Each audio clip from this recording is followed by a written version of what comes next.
What if I feed you a VOG? Is this something you can hear? 1, 2, 3, 4, 5. 1, 2, 3, 4, 5. This is the VOG. This will be the VOG. 1, 2, 3, 4, 5. Is this level reasonable? 1, 2, 3, 4, 5, 6.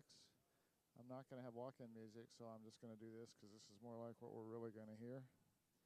1, 2, 3, 4, 5, 6.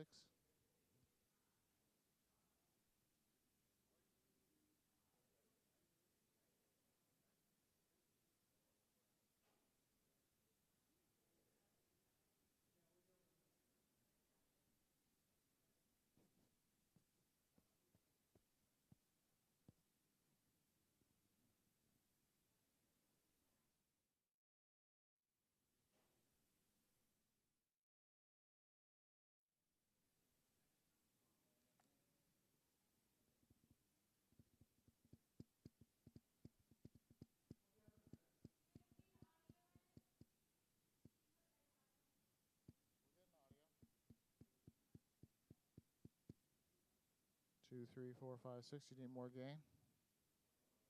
1, 2, 3, 4, 5, 6. Do you need more gain? 1, 2, 3, 4, 5, 6. 1, 2, 3, 4, 5, 6. 1, 2, 3, 4, 5, 6. Do you need more?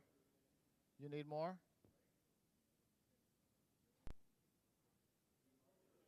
Oh, I see. So you still need audio? Question is, do you need audio still? Nobody's answering, so I'm going to stop. This mic will stay live to the web. But it's pretty quiet in here.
How's this? Is this better? 1, 2, 3, 4, 5, 6. 1, 2, 3, 4, 5, 6. Okay, we'll wait 30 seconds. No. You know, more gain is more gain. 1, 2, 3, 4, 5, 6. Yeah, on the room pickups, which are, boy, I'm giving you everything I got on the room pickups. This is the VOG microphone, which we'll use to open the show. I have, oh, great. Hi, folks.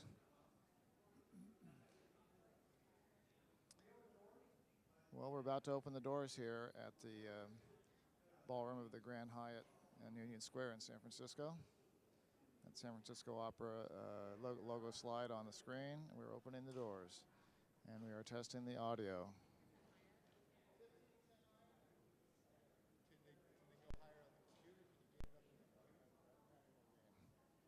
I'm driving at almost 0 here. 1, 2, 3, 4, 5. Well, let's see. These are peak meters. -3 on the peak meters. 1, 2, 3, 4, 5, 6, 7. I'm full max on my masters. Full max on my input gains. Well, wait. I mean, if I do that, that's about another 6 dB. 1, 2, 3, 4, 5, 6. 1, 2, 3, 4, 5, 6. What I don't know is when you get to the other stuff, if it's going to be enough for you.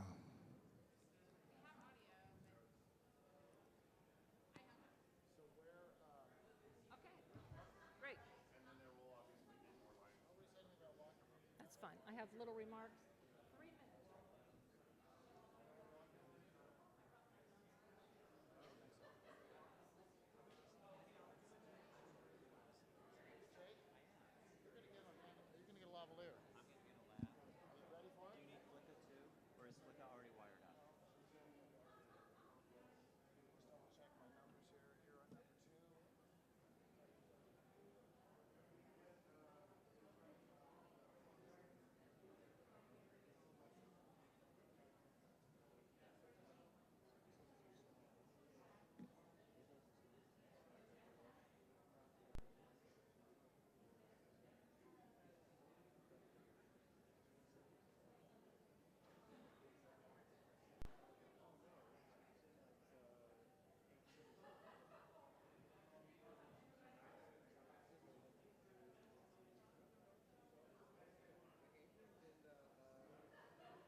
Ladies and gentlemen, please begin to take your seats.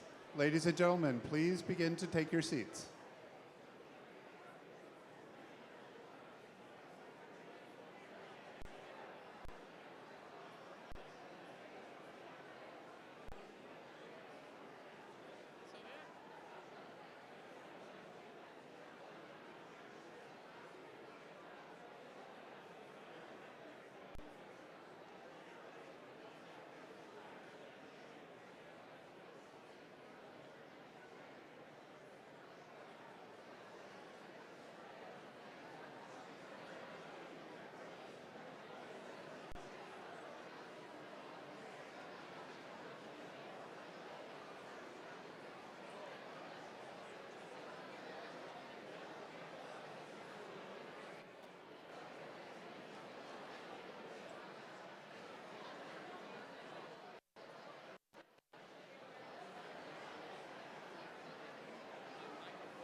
Ladies and gentlemen, please welcome one of the great leaders of our field, the General Director of San Francisco Opera, David Gockley.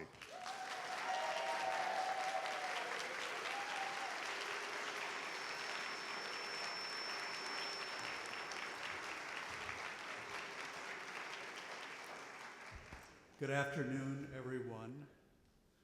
Testing 1, 2, 3. Gives me great pleasure to welcome you all here to San Francisco for the 2014 Opera America Conference, Audiences Reimagined. The Bay Area is one of the most fertile centers of operatic activity in the country, with some 30 lyric theater organizations dotted around the Bay. Along with my counterparts at all those companies, we are honored that you have chosen to spend these days with us in San Francisco.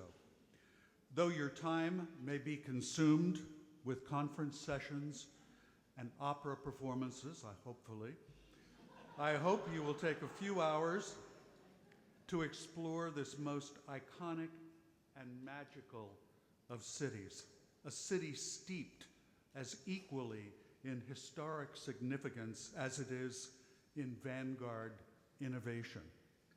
In this conference, we embark on a vigorous exploration of that most crucial part of our artistic enterprise, the audience. We can be as exceptional, creative, and inspirational on stage as is humanly possible, but without an audience, we are the proverbial tree falling in the forest. And that is it happening or is it not? What role does the audience play in an opera company of the 21st century? Who are they? How do we find them? And what kind of relationship can we build with them? First, let's cast ourselves back to the gold rush of 1848 and a San Francisco that looked a lot different from today's city. and I mean that quite literally. In 1848, we would have been just about 4 blocks from the original waterfront. The blue up there is all landfill. And as you can imagine, during the periodic earthquakes, that is a very, very unstable place to live. And I do not live there. But a lot of people do, you know.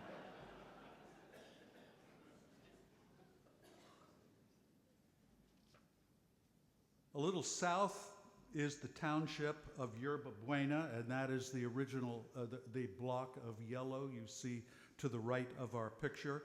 That was the original name of San Francisco, and that's the way it is. The San Francisco of 1848 was a small settlement of 500. By 1851, just 3 years later, it was a city of 30,000. A city desperate for entertainment, and I use the term entertainment broadly. In its early years as a mining town, San Francisco was a veritable tinderbox of machismo energy, debauchery, and fine... Wait, I skipped a page here. Excuse me. The female population was just 8%, and many of those serviced the so-called Barbary Coast's appetites for gambling, prostitution, and drinking. Come to think of it, it's changed very little. This was a place where you could awake from a night of debauchery and find yourself forcibly entrapped on a ship bound to China. Shanghaiing, as the practice was known, was the ultimate hangover in early San Francisco. But the entertainment did come in more honorable forms, and the Gold Rush years saw a rapid explosion of spoken and lyric theater. February 1851 saw the first opera here, Bellini's Sonnambula, if you can believe that, at the 1,000-seat Adelphi Theater, just a few blocks from where we are today. Norma and Ernani followed, but in May, fire engulfed the city, and every single theater was burned to the ground. But they were quickly rebuilt, and opera continued to attract audiences because, frankly, there wasn't much else to do. By the turn of the century, the audience was rewarded with vocal superstars.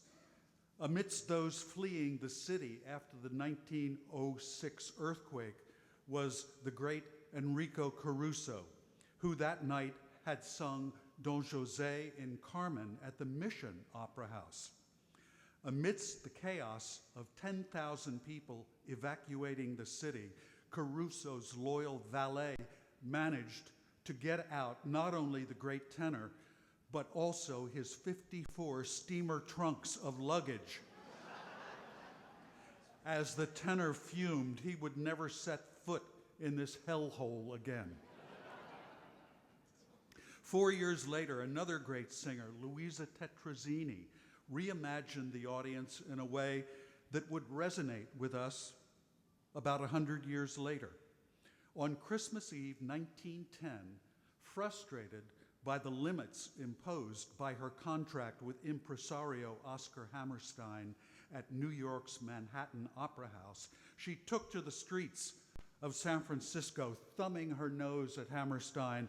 She was going to give a free concert, and a concert it was.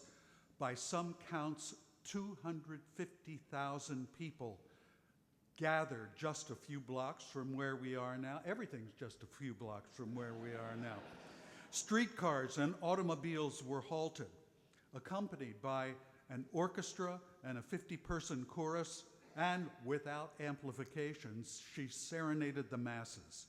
And yes, if you were wondering where the pasta dish was named after her, created that night. It was created that night by the head chef of the Palace Hotel. All this happened before San Francisco Opera was even an idea. But once the company began, its relationship with its audience from the start was an innovative one. The first season of the formative company actually took place at none other than the Stanford Football Stadium in 1922. And the company's opening night performance of Tosca at the War Memorial Opera House in 1932 was live relayed to an audience in the Civic Center, audio only, but still an impressive feat. For the next 50 years, the audience for San Francisco Opera crystallized into one of subscribers occupying 70+% of the seats. And at one point, dutiful subscribers were willing to come to 14 operas in 14 weeks. From the 1980s onward, the subscription audience began to fractionalize, a slow but inexorable trend that continues through the present day, at least here in San Francisco. Subscribers now make up only 50% of our audience, and that includes fulls, halves, minis, and design your own, anything that we can cobble together and call a subscription. The good news today is that there are more different people going to the opera. The bad news is they attend fewer productions, claiming lack of time and the plethora of other things to do. More bad news, the more casual attenders as a rule, the more casual attenders as a rule do not contribute, whereas subscribers do. San Francisco Opera has chosen to invest in a media capability to reach new audiences. We attract 30,000 to our annual ballpark simulcasts, which will happen on July 5th. Sorry, we tried to get it this week, and Giants just would not cooperate.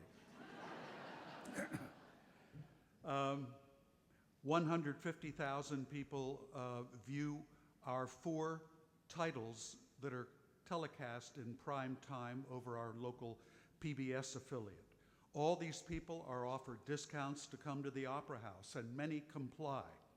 We also, by the way, do radio locally, nationally, and internationally, and have some more high-tech media activities up our sleeves, so stay tuned. We are trying all kinds of other discounting and pricing approaches to attract the bargain hunters, and these are reasonably successful at bringing in first-time buyers.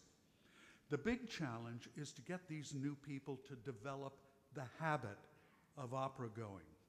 We hear that the whole experience, starting when the ticket is purchased, is critical to wedding new attenders to us, and we are trying to determine what exactly that is and how we can do it in affordable ways. Big civic events like the simulcast and our annual Golden Gate Park concert are critical to inspire new attendance and create goodwill in the community. Continually surprising the public with new rep and venues is essential. Never being bored, boring, and predictable. We should never be boring and predictable. We resolved we can't let high ticket prices be a deterrent for attending, even if it means more fundraising to subsidize prices. As custodians of the art form, we have a responsibility to adapt and innovate to meet the changing nature and needs of audiences and ensure that how we deliver our work provides resonant experiences with new generations of opera goers. That is what we are all here to explore over the next few days. I'm very excited that this discussion is taking place in San Francisco, and on behalf of the board and company of San Francisco Opera, I once again extend a very warm welcome to you all. And now it gives me the greatest of pleasures to introduce a woman who is dedicated to ensuring that future audiences are inspired through exciting young voices. The chairman of Opera America, FREDERICA Lindemann. FREDERICA.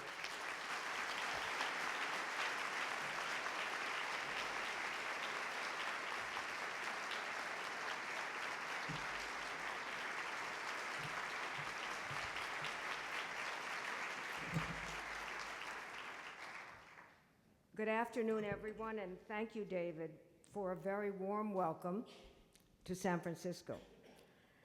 Judging from this record-breaking attendance, we were long overdue for a conference in this great, beautiful city. Today is a special event for me to greet you only a few weeks after I attended my first meeting of Opera Europa.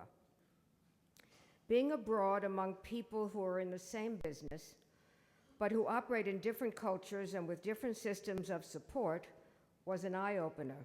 So I want to share with you some of my experiences and what I learned. On this side of the Atlantic, even here on the shores of the Pacific, we tend to hold on to the notion that European opera companies receive almost all their revenue from government. This just isn't true anymore. The Great Vienna State Opera has a subsidy that covers only half of their budget.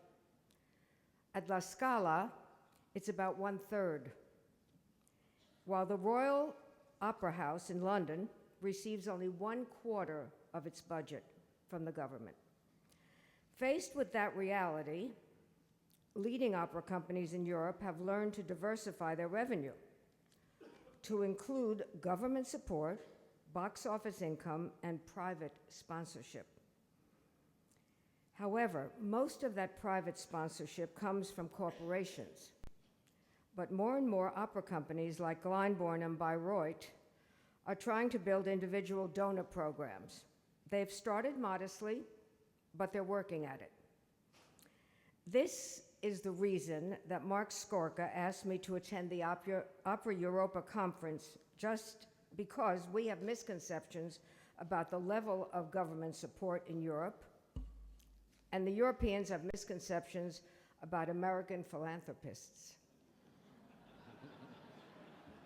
I never use that word. Mark wanted our colleagues to learn from a real-life specimen, and that was me. First of all, the Europeans are afraid that securing major support from individual patrons means they will have to sacrifice control over their programming. They think that people who contribute generously want to have direct input into their artistic and operational decisions. If we remember the history of opera and of royal and aristocratic support of the arts in the early centuries of opera, this fear is easy to understand. I tried to explain that major donors in the United States and Canada believe in their local opera companies, and they want to help to achieve its goals for the company and for the community it serves. It's a partnership. The control we exert is limited and simple. We hire the general director, who articulates a vision we can support.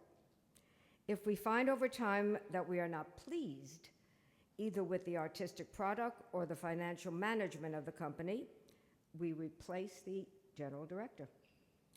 That is the control that we have as board members. We do not interfere.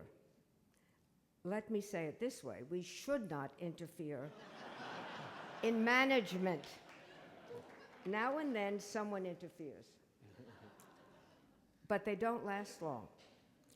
We do have opinions, however, and we expect someone to listen. And in fact, we expect everyone to listen. And many times our advice, our expertise, and connections strengthen our companies.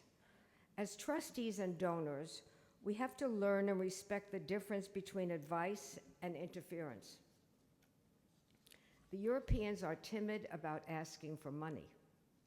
I tried to explain how I became a donor, even though most of them weren't even in suits when I became a donor. but I tried to explain nevertheless. How my opera company worked over many years to develop a comfortable, trusting relationship with me so that eventually I could be asked to increase my support and become a member of the board. European companies, on the other hand, with their history of generous government support, have not felt the pressure to develop relationships with the audience. The culture of relationship, that's a term that was often used in this meeting in Venice. The culture of relationship is a new concept to them, and it must be nurtured as the foundation on which donor support is built. It was inspiring to hear how many European companies are experimenting, learning, and progressing toward a new way to develop income. But, the Italians. Perhaps because they invented opera, and they did, they continue to believe that government must support the arts as it always has. And they are very resistant to learning new strategies. However, government did not always support the arts. The first opera was put on by the Duke of Mantua in 1607. And believe me, there were no tickets sold. Only those invited by the Duke of Mantua were included in the entertainment. So we have to go way back. But in the 20th century, government had started to support the opera. We heard much more philosophizing than planning among our Italian colleagues.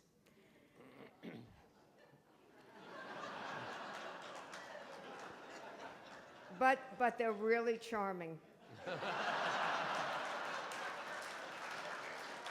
They are. The idea of can do is hard to find. It's really an American and Canadian attitude. And we're lucky to have it. What does this tell us about ourselves?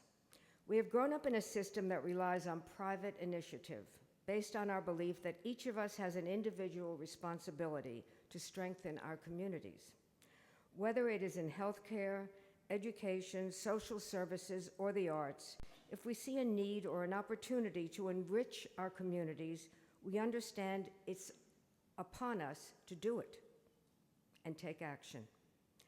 In this competitive environment, the need for our individual action is greater than ever.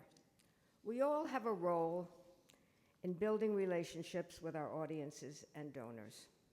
You do not have to be a board member or part of the development department to make people feel welcome, to encourage conversation, and to invite participation in the life of an opera company. To one Italian who told us he did not believe the general directors should be involved in fundraising, I responded that in my little company, everyone is a fundraiser. Everyone. Both San Francisco and Venice have beautiful historic opera houses. The War Memorial Opera House here in San Francisco and La Fenice in Venice. In 650 days and with a team of 200 artisans, they rebuilt La Fenice magnificently after fire had destroyed it in 1996.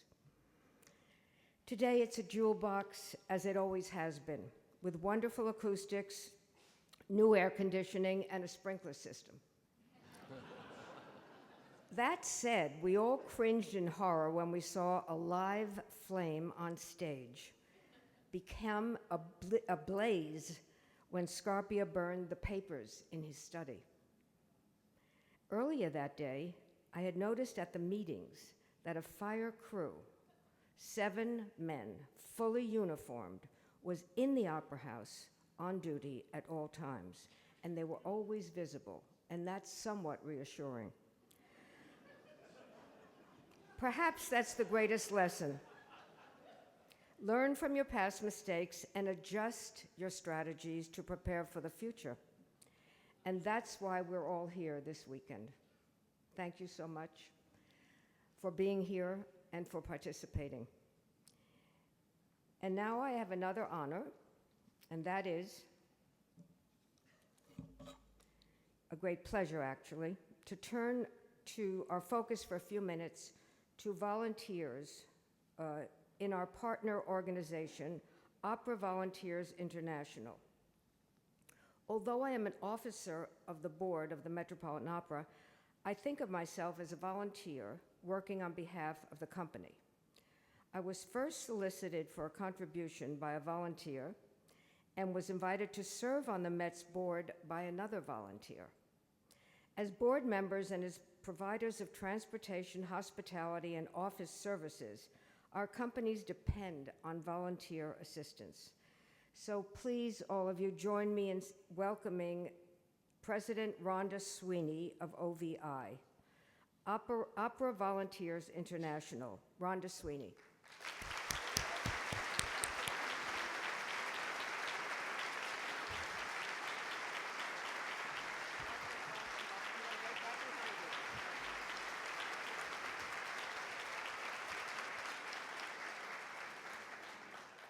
Thank you very much, Frayda.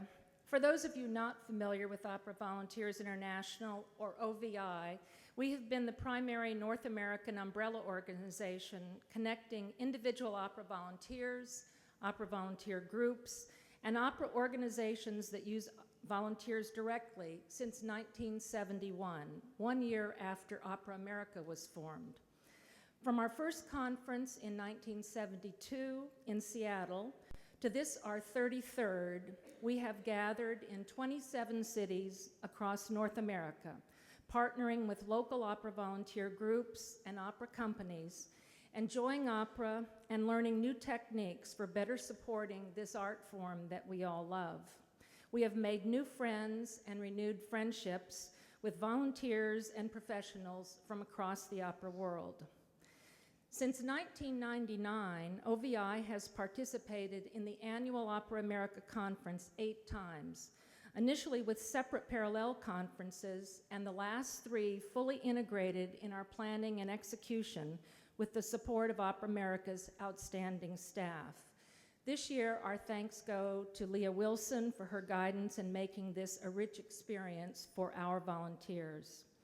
It is appropriate that in San Francisco, the epicenter of technology development, past OVI President Don Dagenet will lead a session on rebooting opera volunteer organizations.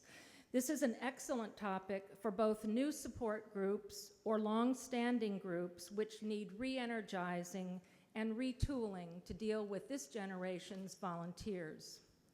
In addition, roundtable sessions will allow volunteer groups to share success stories and learn from each other. One feature of an opera conference that we all love is our silent auction, where everyone has an opportunity to participate, not just the volunteers, but all of you.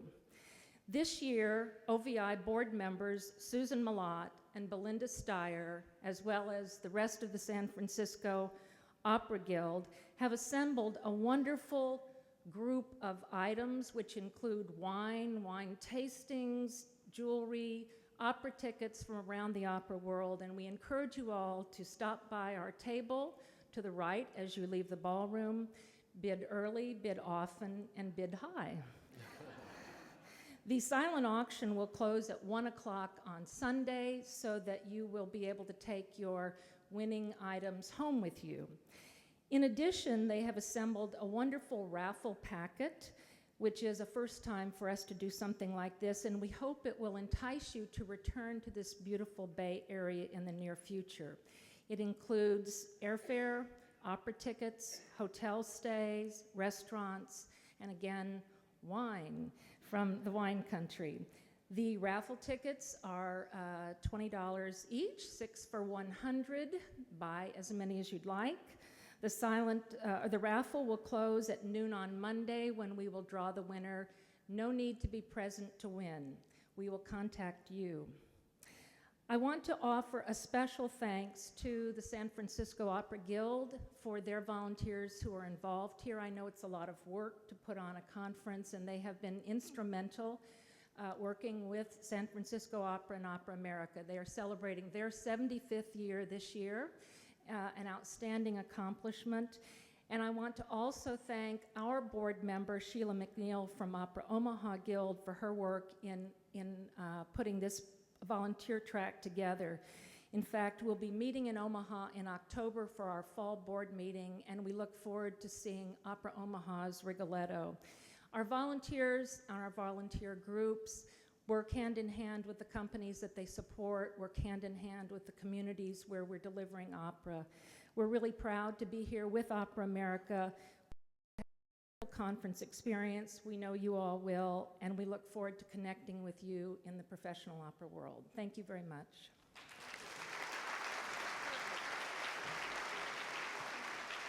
Okay, now. Thank you, Rhonda.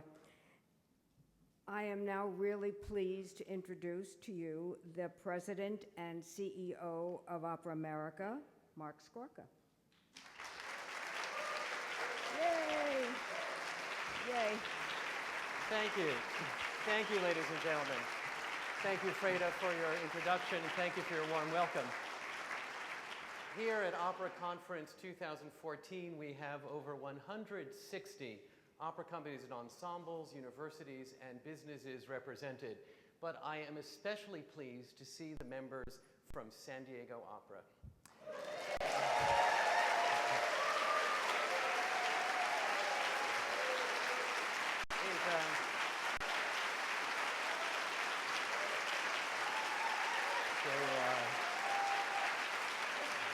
Stand up. Come on, stand up.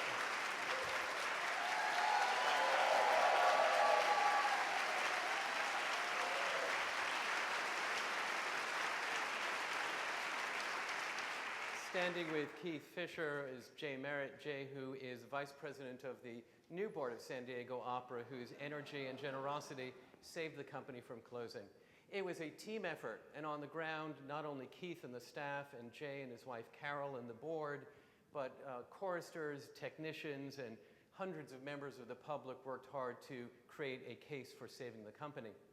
At the Opera America side, we had a wonderful team of members who spent hours and hours through the winter months helping the new leaders think through the dynamics of the company. They were Keith Cerny, David Devan, Kevin Smith, and Darren Woods. Thank you for what you did.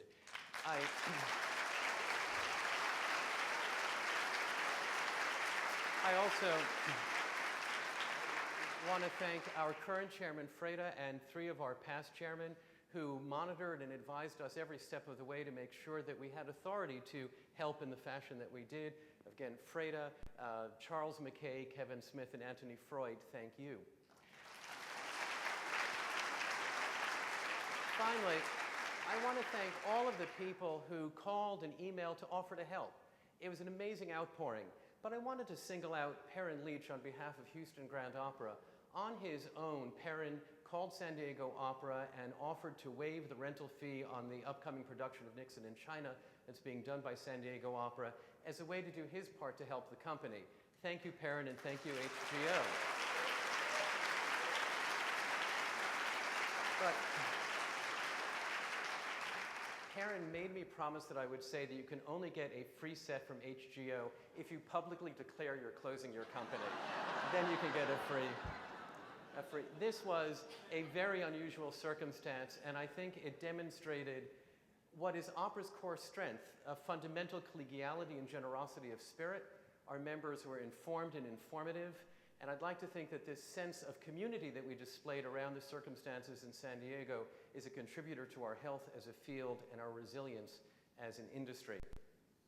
For those of you who saw the town hall meeting that David Devan and I conducted when we were out in San Diego, you heard me thank the media for covering the event so thoroughly.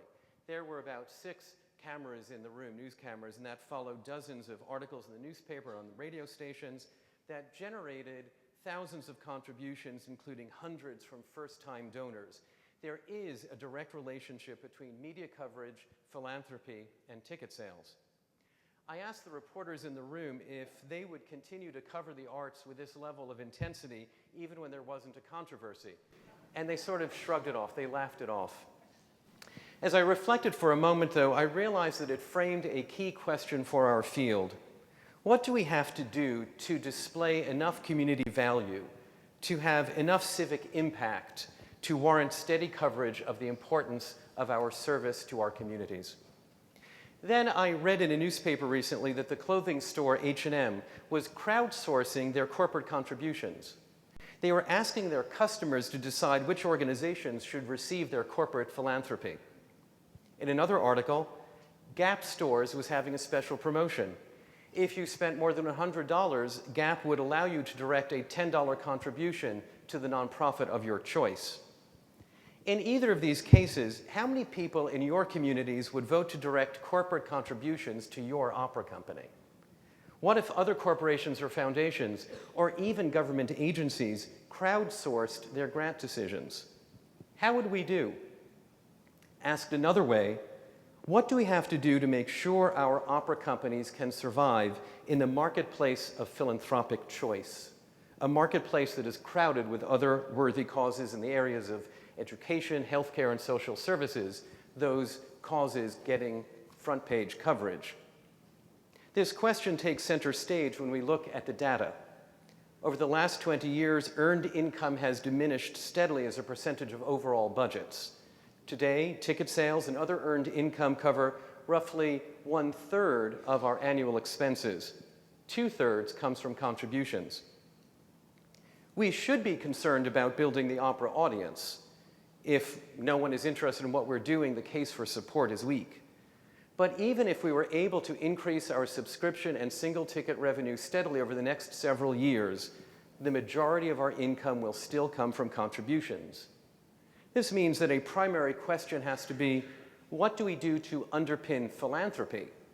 How do we strengthen our narrative for support with stories about our service to communities? Not outreach, but service to communities. How do we respond to community priorities with the deployment of our creative assets? How do we balance our inherent product focus with equal community focus? How do we increase our civic impact, and in doing that, strengthen our case for support and our ticket sales? As you'll hear in many sessions throughout this conference, increasing civic impact is the theme that's taking shape as the focus for our new strategic plan. From 1985 to 2005 and continuing today, we made a strategic decision to stimulate the creation of an American opera repertoire. From 2005, we focused on the construction of the National Opera Center. Working in partnership with you and leading funders, and looking ahead to our 50th anniversary in 2020, we hope to achieve the same progress in the area of achieving civic impact. In doing this, we have to be clear to reject the suggestion that opera is merely a sophisticated form of entertainment. A few months ago, I was preparing for a speech that I gave in San Antonio, and out of the recesses of my memory, I recalled my 7th grade health class. We had to memorize a definition of health. And when I Googled it to verify it, I was really struck by a remarkable coincidence. Over this very weekend in 1946, 68 years ago today, at the International Health Conference that met in New York, the preamble of the Constitution of the World Health Organization was approved by 61 nations, and that definition has not changed to this day. It says, health is a state of complete physical, mental, and social well-being, and not merely the absence of disease or infirmity. Again, health is a state of complete physical, mental, and social well-being, and not merely the absence of disease or infirmity. We don't often think of ourselves as part of the healthcare sector, but our performances motivate people to engage socially with their neighbors around universal stories that explore the depths of human psychology. We contribute to the complete physical, mental, and social well-being of our fellow citizens through opera performances of high quality. As you know in practice, we can be effective agents for education and economic development. Our presence at meetings of school boards and chambers of commerce is always welcome. We can and should engage in larger community conversations about bullying, the death penalty, immigration, and religious tolerance. I can name operas that address each of these topics. Through our work on stage and off stage, we have the inherent capacity to become essential to the vitality and civility of our communities. To accomplish this, we have to broaden our perspective about our purpose, learn more about our current and potential audiences, rethink what we produce, where we produce it, and how we produce it.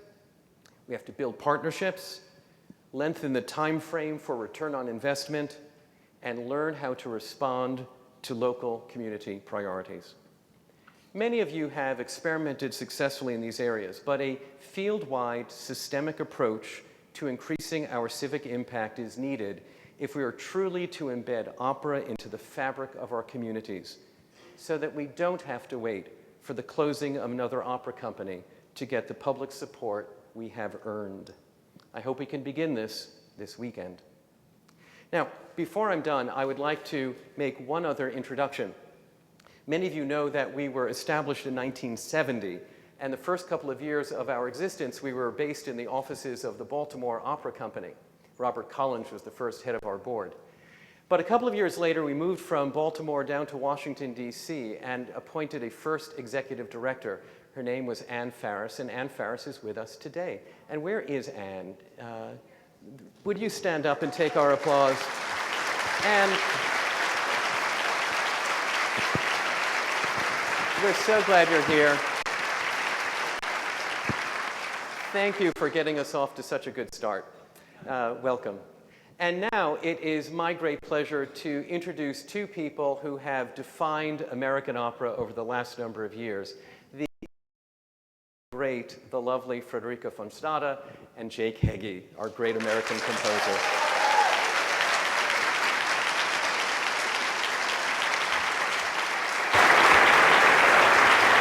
Thank you, thank you.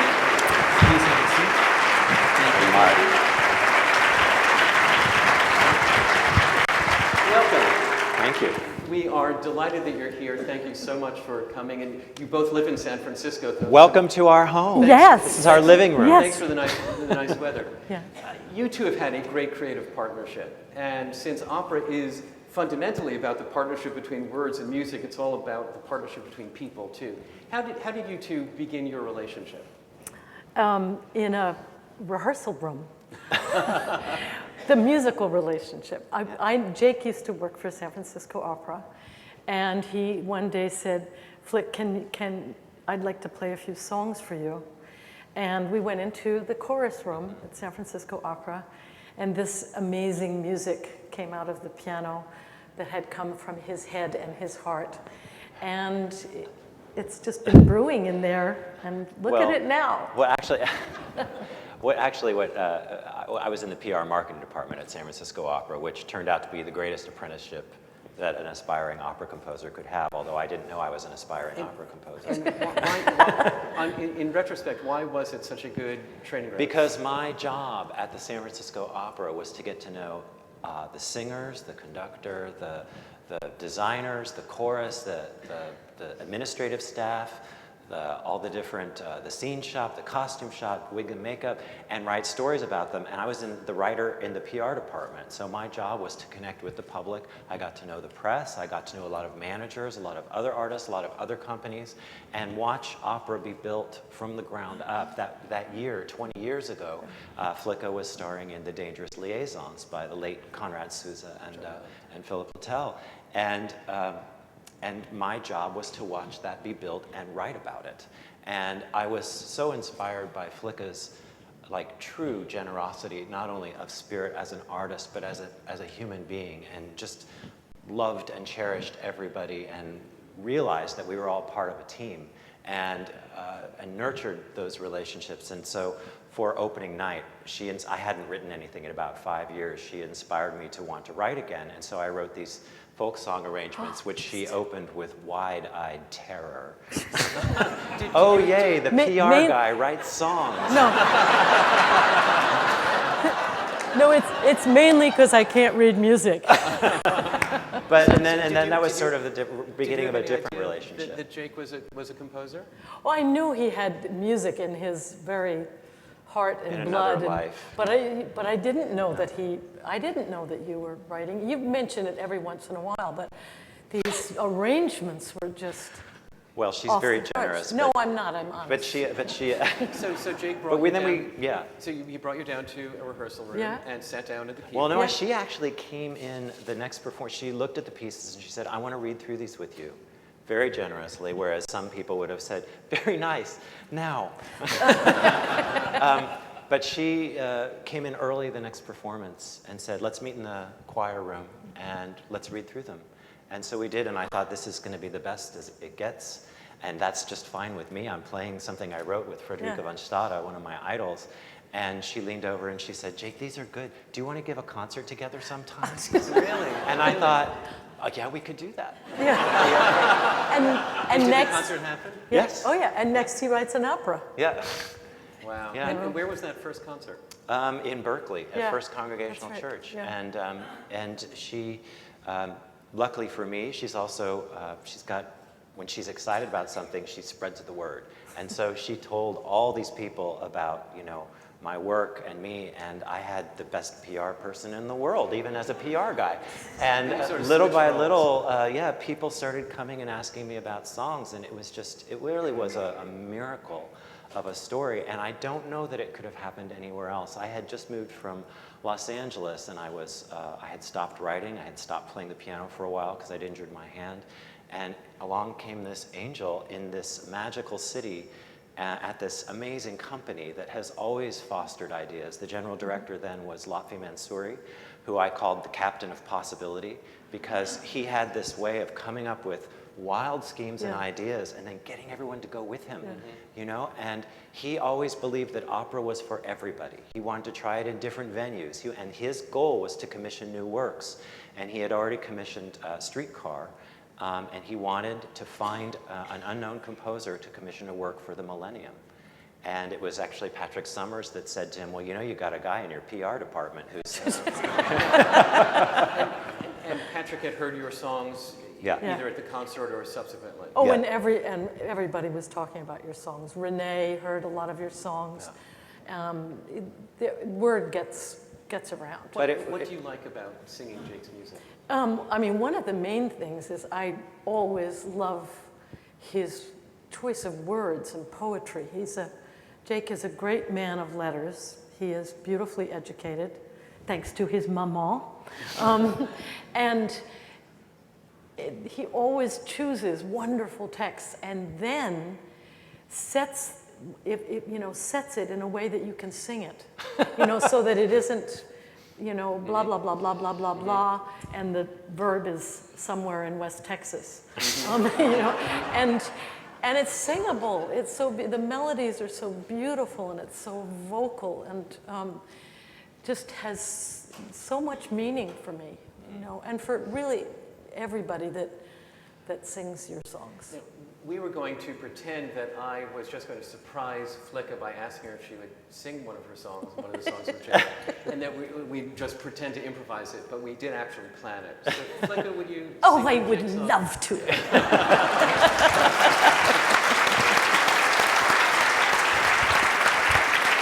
Should I explain it? Yeah. This piece that you're going to hear is from Dead Man Walking, and of course, that was the piece that Lotfi asked me to write for the company, although his initial request that for the millennium was that it be a comedy. So you can imagine his expression when Terrence McNally and I walked in and said, well, Dead Man Walking. But he went for it right away and was very, very supportive. And I didn't know what role Flicka would play, but I called her right away and I said, Flicka, I don't care what you have planned in the year 2000, you're canceling it, you got to be in this opera. And I asked her if she wanted to be Sister Helen, and she goes, no, give it to one of the younger singers that's coming up in the world. And I said, would you want to be one of the parents of the murdered teenagers? And she thought for a second and she said, I want to be his mom, the mom of the convicted murderer and fellow on death row. And you want to tell them why you wanted to? I think that one of the hardest parts of motherhood is feeling that something you have done has made your child suffer. And when women come from very, very poor backgrounds, there's less and less they can control about their life and their children's lives. And It was a wonderful exploration of what it is to have felt that, what part did you have in the demise of your child, and how could you possibly bear that? And so this is an aria when, through the cruel system of our prison system, she is saying goodbye to her son, quite literally.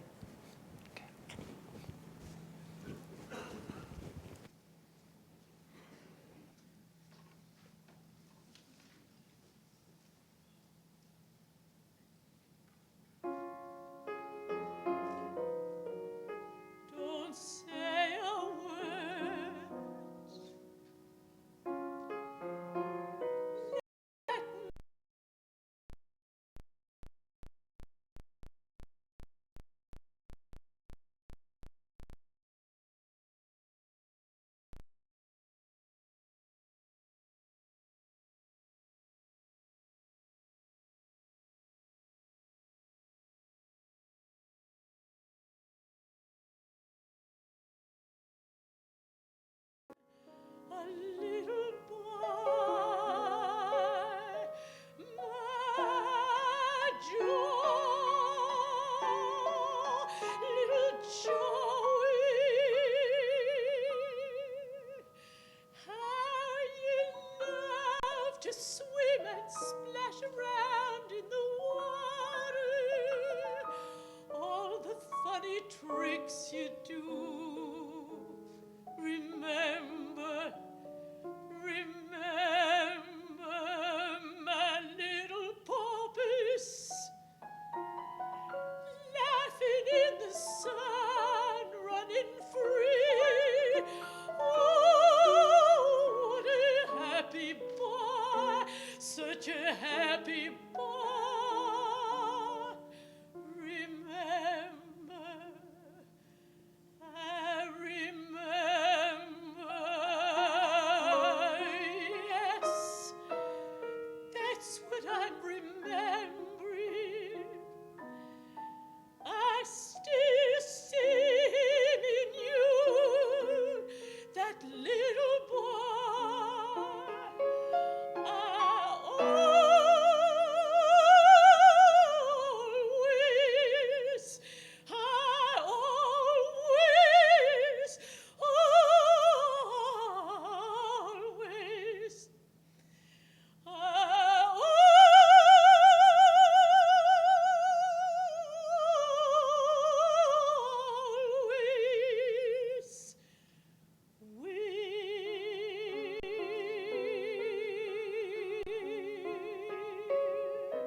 Now, look, I'm still smiling.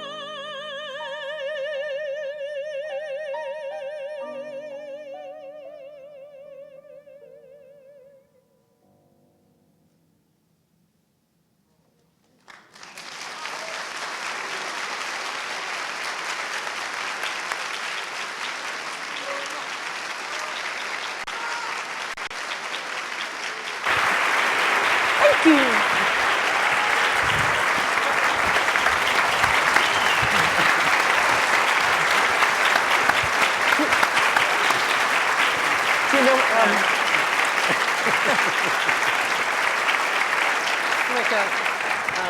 Do you know, Mark, I think Dead Man Walking is usually playing somewhere in the world all the time. Thanks to all you guys. Yes.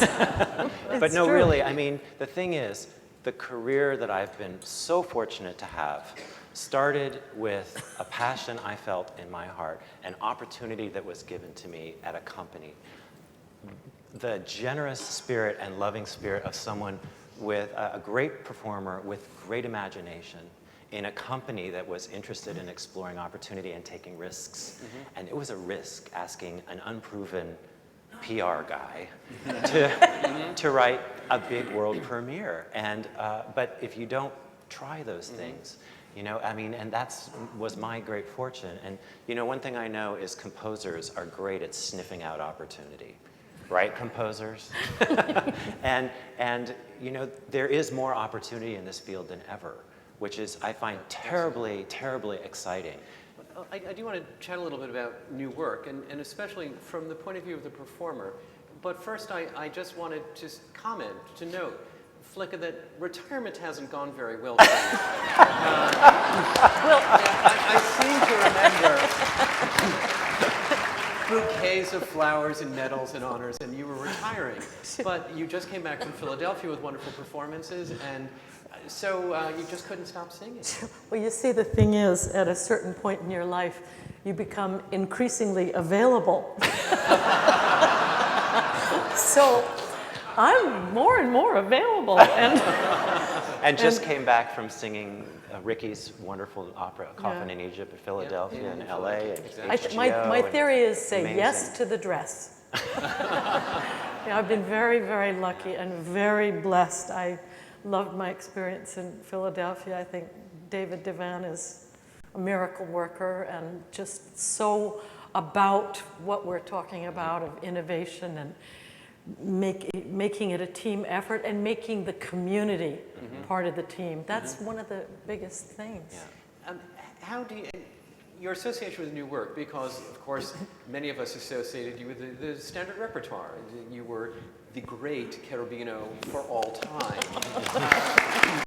Define the role, own the role. Was new music always an interest of yours, new work?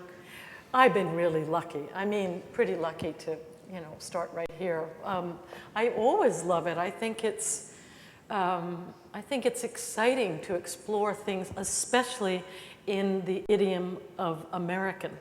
Not in singing in our language with our idiom, I think is always absolutely thrilling. And I think the public is more and more ready to explore the subjects that young composers are exploring that are not just literary. They're, Dead Man Walking is a real situation. Opera can be about something that matters in the community conversation. Right, Absolutely. Yeah, that are major stories. It's essential that it be about something that matters in the community conversation, because the community is part of a new opera. And if you don't have that kind of sense of support and involvement from the community, the opera is not going to resonate. It has to resonate strongly. That's why the subject is so critical, as well as the person it's going to be written for the first time. How do you decide whether a new piece is something you would want to perform? Again, yes, I begin with yes. And then I kind of say, ooh, that's kind of high right there, and and then, Jake is most accommodating. I've always told him, Jake, no 5/4, please. Can't do 5/4. It makes me nervous. I have done it from time to time. Jake, how do you decide what subject matter interests you? It's a very good question, and it's not an easy one, because it's something that has to resonate first and foremost deeply within me, because I know that I'm going to be spending 3 to 4 years of my life inhabiting that house. And then the people that are going to be living in that house with me, the librettist, the composer, the director, the company, the board, the cast, all of those people have to be as excited about it as I am, and feel as passionately about it. And that's not an easy call to find something that's going to resonate that strongly. But I feel part of my responsibility as the composer is not only to breathe and live in the passion for that subject, but to infuse other people with the excitement and the passion for the idea. There's something tells me that your next opera may be called Great Scott. Do you want to tell us a little bit about it? I would love to. I thought you'd never ask. It's, finding things that resonate in those universal stories, like you said, that feel timely, timeless, American, all at the same time, and those are tough ones. Dead Man Walking felt like that. Moby Dick felt like that. Great Scott is an original story, and Terrence McNally, my wonderful librettist, who wrote Dead Man Walking, wanted to do something that was original, that was a very American story, that would have some comic elements in it, but would also have great heart. And what he decided was he would set a story in an important American city that has a struggling but respected opera company and a thriving football team. And the same night that the opera company is going to give the first production of a never-before-heard bel canto work is the same night that the local football team is in the Super Bowl across town. And so it became this big discussion about everything that we talk about, we relate to. What is our place in society? We all sacrifice so much for this. 110 million people will see the Super Bowl. 2,000 people will see the new opera. Is it worth struggling for? Is it worth fighting for? Is it worth all the effort? Is it worth all the sacrifice? And I think sacrifice is at the heart of it. It's about how a community rallies to support a company or support a team or can do all of it. And the Dallas Opera commissioned the piece, and I'm very touched and moved to tell you that it was just confirmed that the San Diego Opera is co-producing the piece.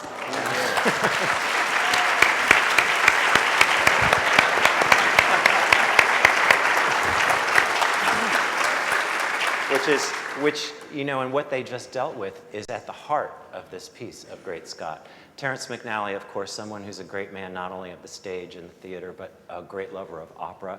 His play Masterclass, it was just announced, will be directed on HBO by Mike Nichols and will star Meryl Streep as Maria Callas. That's very good news for us, folks. Absolutely. Very good news. And, you know, it's finding a way to sort of bridge. And what I love in the projects that I've been doing lately is projects with wonderful Jean Shear, my librettist for Moby Dick and 3 Decembers and for upcoming things, is always looking for a way to connect with other parts of the community. So when we did a song cycle in Dallas, we made sure that the artwork at the museum were the featured subjects. Mm-hmm. So now we have a work where we can reach out to the sports team and say, you know, this is your story too. It's about our whole community. And anyway, and also we know that we're writing it for Joyce DiDonato, who plays Arden Scott of Great Scott. And she plays an artist, and I think all singers and artists can relate to this role in the sense that she's sacrificed her entire life and career and, you know, towards being a great singer. And she comes back to her hometown. She started in this town, and she's helping this opera company, and she's brought this never before performed work with her, and yet her life doesn't feel fulfilled. Mm-hmm. So she finds herself in a crisis. And again, this football team will be seen by 110 million people. How hard does she have to work? How talented does she have to be in order to get the same sort of impact? We've prepared an aria. We get to hear an excerpt from the new opera. Want to set up the aria? Yes, we do have an aria. And even though it was written for Joyce DiDonato, who sends her love and best wishes for you all here. And by the way, Flicka said yes to the dress in Great Scott, too. So writing another role for her. Fantastic. She plays the woman who runs the opera company. Wonderful.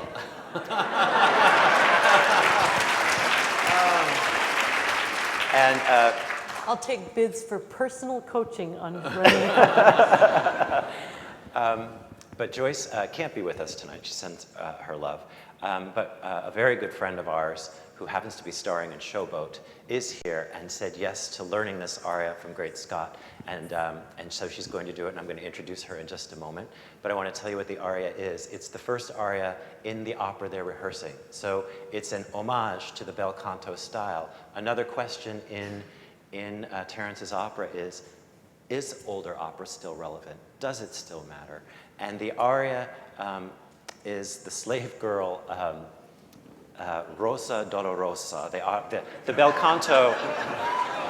The bel canto opera that's being premiered is Vittorio Bazzetti's long-lost opera, Rosa Dolorosa, Figlia di Pompei.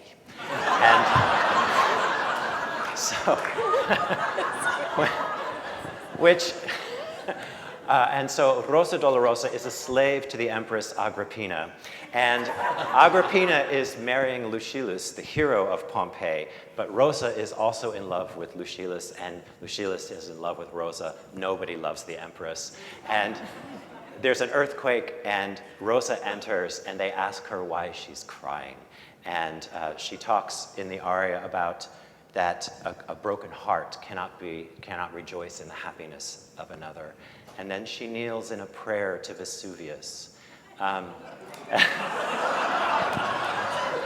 and says she's lived her life under the shadow of Vesuvius and prayed to the flowered slopes, and it's asking the big question of why. And I thought that was also a great metaphor on Terence McNally's part, in the sense that every day, you know, we could be praying to Vesuvius in our art form that we love so much, in the lives that we lead. And it's a real tribute to Terence McNally's brilliant imagination.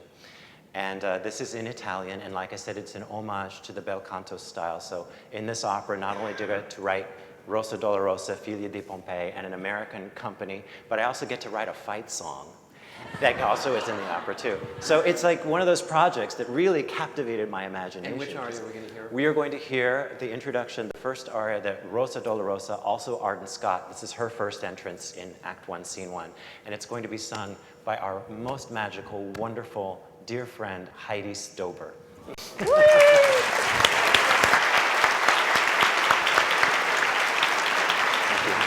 I had a music stand for you.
spezzato non può sorridere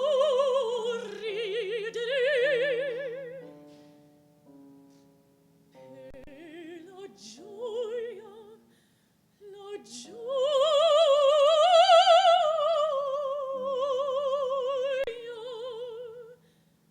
di un'altra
Thank you. We can't wait to hear the rest of the opera. Thank you. Now, Neither can I. Sure that. So, you know, when I spoke earlier, I spoke about our civic impact. And Jake, whenever you go into a community, you are so good in speaking with audiences to engage them in the creative process.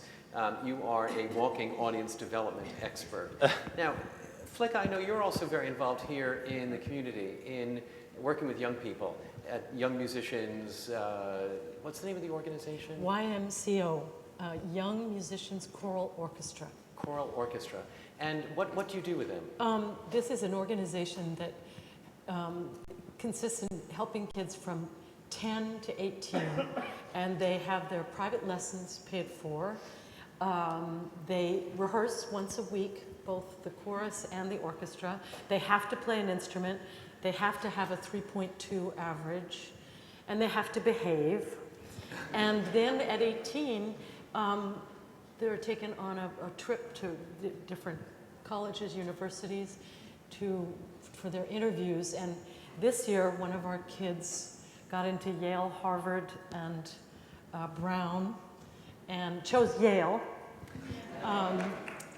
And I mean, he has a 5.0 average. He's a French horn player. And another one of our kids just won the Beach Blanket Babylon contest for singing. She's here today. Is this an after-school program or a weekend program, summer program? Pretty much after school. It's whenever the kids can fit in their private lessons, but then the rehearsals are on the weekends. And I got involved because of one of my dear friends, Jim Meredith, who has been working for the group for years. And just by going to performances that he's done and seeing the kids and knowing some of the young singers, that I thought, oh, they should go in this program. It's fantastic. And where's the school based? Where's the program based? It's in Berkeley right now, and they're going to use charter school. We need a home. Yeah. They really need a home now. That would be our next dream come true. But they have to park somewhere for their 7-week program in the summer. And this program builds potential performers, but certainly people who appreciate the arts and instrumental music and vocal music. They all have to play an instrument. They all have to sing. And do they sing solo? Do they sing choral? They sing solos, chorus. They all study voice. I mean, the ones that pick voice. And not just easy things. One of the young men that's part of it is learning the whole Schöne Müllerin of Schubert. And he has his own blog now because he's just the right age to do it. And about what it's like to be his age and what it's like to learn it. And they're just amazing kids. I think could hear them sing something. Yeah, they're here. They're here. And it'll be Jim Meredith is their guardian angel, one of their guardian angel, and another guardian angel is Olivia Stapp, who did all the costumes for the kids today and was ripping up her Christmas material to make their cravats and has staged them, and she is unbelievable. Yeah. So there are two guardian angels. Yeah. Without further ado.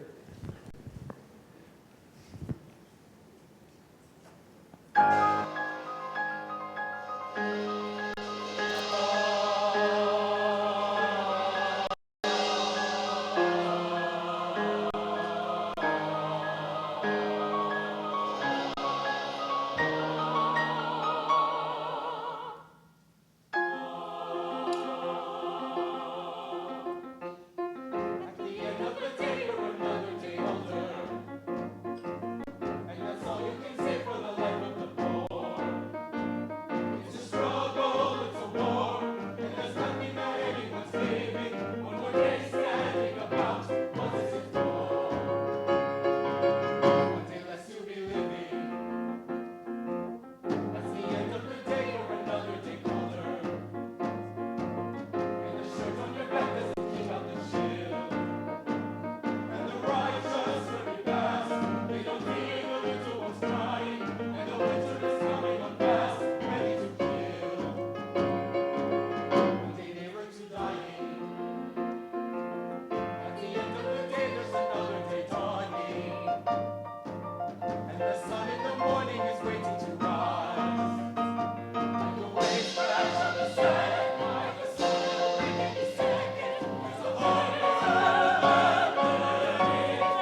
a people who will not be slaves again. When the beating of your heart echoes the beating of the drums, there is a life about to start when tomorrow comes. Will you join in our crusade? Who will be strong and stand with me? Beyond the barricade, is there a world you long to see? Then join in the fight that will give you the right to be free.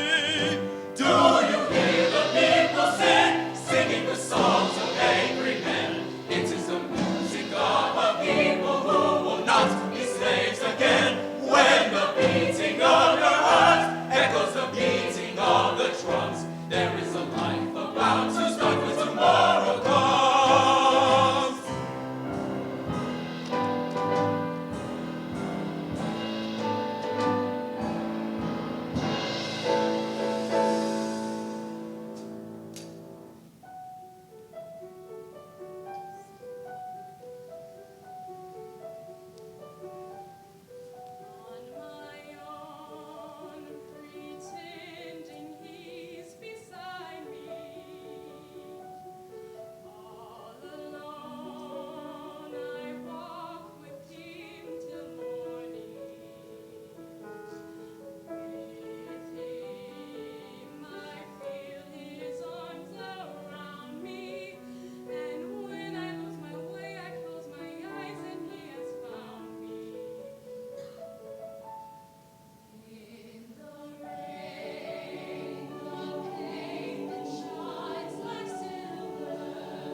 music of a people who are climbing to the light.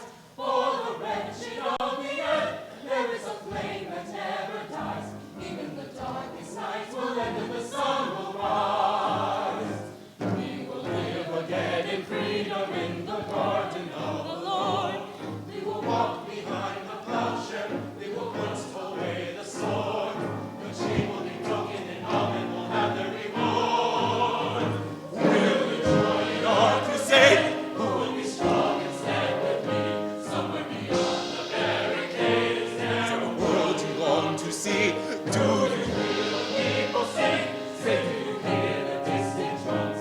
It is the future that they bring when tomorrow comes.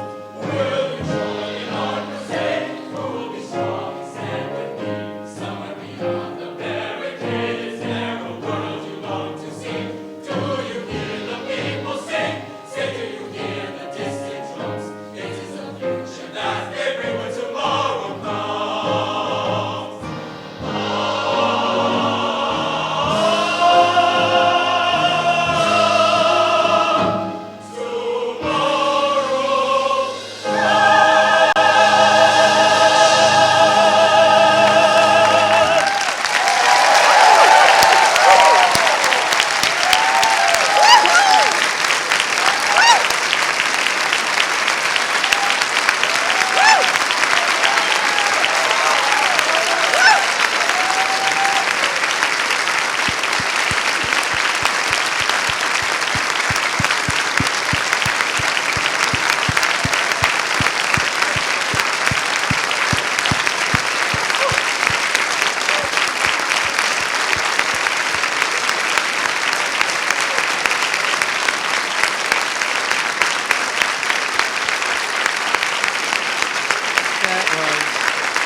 Just wonderful. That was terrific. Thank you so much. Wonderful. This was absolutely fantastic. And for anyone in doubt about the future of opera, I just want to say we struck a blow. Jared is a 15-year-old member of the chorus that I spoke to on the telephone just the other day, and when Flicka said that there was someone in the chorus who's learning to Schöne Miller, and this is Jared right here who's learning it. And Jared, we talked about it. Yeah, did you find opera or did opera find you? How did you come to be learning opera? Well, before I got into the program, I had no idea about opera, classical music, or any of those, all of that. But,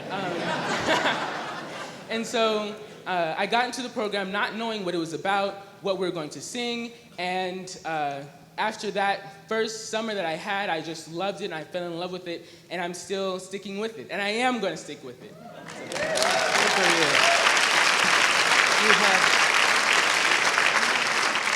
You had some important advice, because I asked you what it would take to get more of your friends to enjoy opera. And you said, you know, it's not about a lecture, it's not about a CD, but you explained to me what it is.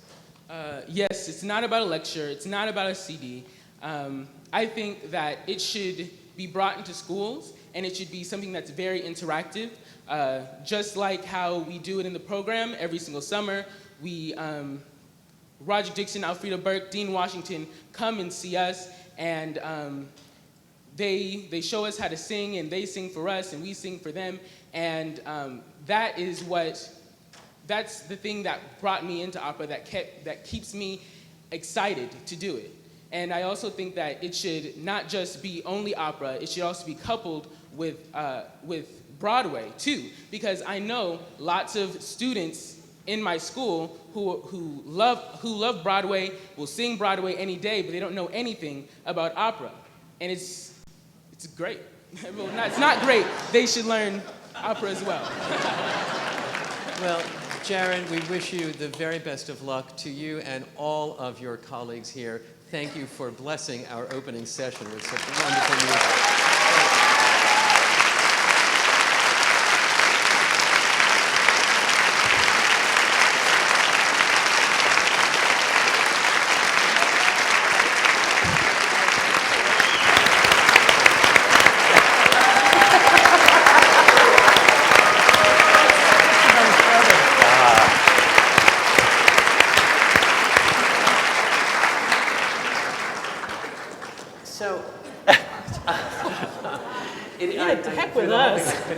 I couldn't look at Flicka because I would have just burst into tears. Yeah. You must be optimistic about the future of opera. Oh, very definitely, because of young voices. I mean, the young voices I hear around now today from here in San Francisco, or for our wonderful Marilla and Adler, and almost wherever I've gone, they're some of the greatest voices, and they're so beautifully trained now. And Daisy Newman, who heads this program, not only looks after their musical upbringing, but their spiritual upbringing too. And I think things like kids' clubs for opera and to get this age in, because they're much more interested than anybody would ever think, even, third, fourth graders. Yes, and getting them to sing. They have to participate. Yeah. Participation is the key, always. And the thing is, that's important to remember, is music in and of itself is inherently optimistic. It's about the future. It's about something we're working towards and something beyond. You work, you rehearse, you sacrifice, you practice, you move toward because you believe in it, and you believe in the possibility and the connection that it can bring. And these kids are all about the future, and so it makes sense that music resonates with them because it's about the future too. And they are actively participating, and they make us vibrate with possibility as well. And thank you both for helping to define the future of opera with your new works, with your new roles, with what you're doing in the schools, with what you're doing to build audiences around the country. Yeah. It's a team effort, but I think we all have reason to be optimistic despite the odds, to be optimistic. Now, we've gone over the time a little bit, and I know that Kurt and Leah will just slaughter me later if I keep you any longer in the opening session. We have a break before 4 o'clock open sessions. Check your program book. Above all, welcome to Opera Conference 2014, and have a great weekend. Thank you so much.